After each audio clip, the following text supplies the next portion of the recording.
পবিত্র রমজান মাসের শেষ বিকেল। সারাদিন রোজা রাখার পর তৃষ্ণায় যখন শরীর ক্লান্ত হয়ে পড়ে, তখনই মাঠে লড়াই চালিয়ে যেতে হয় অনেক মুসলিম ফুটবলারের। একদিকে পেশাদার খেলার কঠোর নিয়ম, অন্যদিকে ধর্মীয় দায়িত্ব। এই দুইয়ের মাঝেই তৈরি হয় এক অসাধারণ বাস্তবতা। ইউরোপের অনেক ফুটবল প্রতিযোগিতায় রমজান মাসে সূর্যাস্তের সময় খেলোয়াড়দের ইফতারের সুযোগ দিতে স্বল্প সময়ের বিরতি দেওয়া হয়, কিন্তু ফ্রান্সের শীর্ষ ফুটবল প্রতিযোগিতা লিগ 1-এ এমন কোনো নিয়ম নেই। কঠোর এই নিয়মের মাঝেই ঘটে গেল হৃদয় ছুঁয়ে যাওয়া এক ঘটনা, যা এখন ফুটবল বিশ্বে মানবতার উজ্জ্বল উদাহরণ হিসেবে বিবেচিত হচ্ছে। ঘটনাটি ঘটেছে এফসি নর্থ এবং লে হাভারের মধ্যকার ম্যাচে। রমজান মাস হওয়ায় দুই দলের কয়েকজন মুসলিম খেলোয়াড় সেদিন রোজা রেখেই মাঠে নামেন। ম্যাচ চলছিল উত্তেজনাপূর্ণ অবস্থায়, সময় গড়িয়ে যাচ্ছিল আর সূর্যাস্তের মুহূর্ত ধীরে ধীরে কাছে চলে আসছিল, কিন্তু নিয়ম অনুযায়ী খেলা থামানোর কোনো সুযোগ ছিল না। এমন পরিস্থিতিতে সতীর্থদের জন্য অবিশ্বাস্য এক সিদ্ধান্ত নেন লতের গোলরক্ষক অ্যান্থনি লোপেস।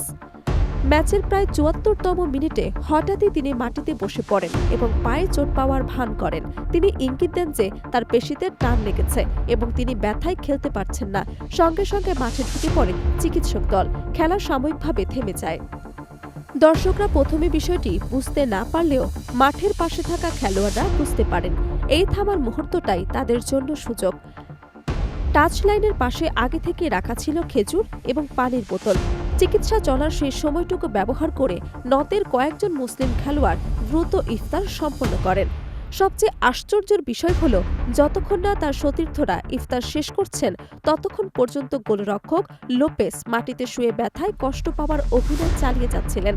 সতীর্থরা খাবার ও পানি গ্রহণ শেষ করার পরে তিনি ধীরে ধীরে উঠে দাঁড়ান এবং আবার খেলায় ফিরতে প্রস্তুত হন। ঘটনাটির মুহূর্তের মধ্যেই সামাজিক যোগাযোগ মাধ্যমে ছড়িয়ে পড়ে এবং ফুটবল বিশ্বজুড়ে প্রশংসা কুড়ায়। অনেকেই বলছেন, কঠোর নিয়মের মাঝেও মানবিকতার জয় কিভাবে হয় তারই এক উজ্জ্বল উদাহরণ এই ঘটনা।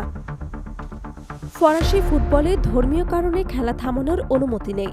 দেশটির ফুটবল কর্তৃপক্ষের নিয়ম অনুযায়ী ম্যাচ চলাকালীন কোনো ধর্মীয় আচার পালনের জন্য আলাদা বিরতি দেওয়া যায় না। সেই কারণেই খেলোয়াড়দের নিজেরাই উপায় খুঁজে নিতে হয়।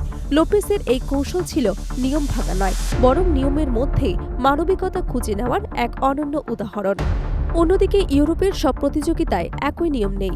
ইংল্যান্ডের শীর্ষ ফুটবল প্রতিযোগিতা প্রিমিয়ার লিগ-এ ২০২১ সাল থেকে রমজান মাসে বিশেষ ব্যবস্থা চালু রয়েছে। সূর্যাস্তের সময় হলে রেফারি স্বল্প সময়ের জন্য খেলা থামানোর সুযোগ দেন, যাতে রোজাদার খেলোয়াড়রা ইফতার করতে পারেন।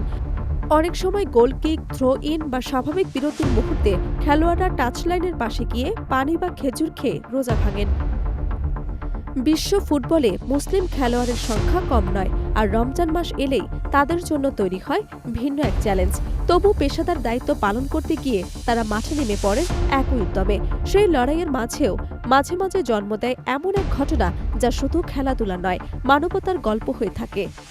৭৪ মিনিটের সেই ছোট্ট বিরতি হয়তো ম্যাচের ফল বদলায়নি, কিন্তু বদলে দিয়েছে অনেকের দৃষ্টিভঙ্গি। কারণ সেদিন মাঠে দেখা গেছে ধর্ম আলাদা হলেও সহমর্মিতা আলাদা নয়। আর সেই কারণেই অ্যান্থনি লোপেসের এই কাজ এখন কেবল এক ম্যাচের ঘটনা নয়, বরং খেলাধুলার ইতিহাসে মানবিকতার এক স্মরণীয় মুহূর্ত হয়ে রইল।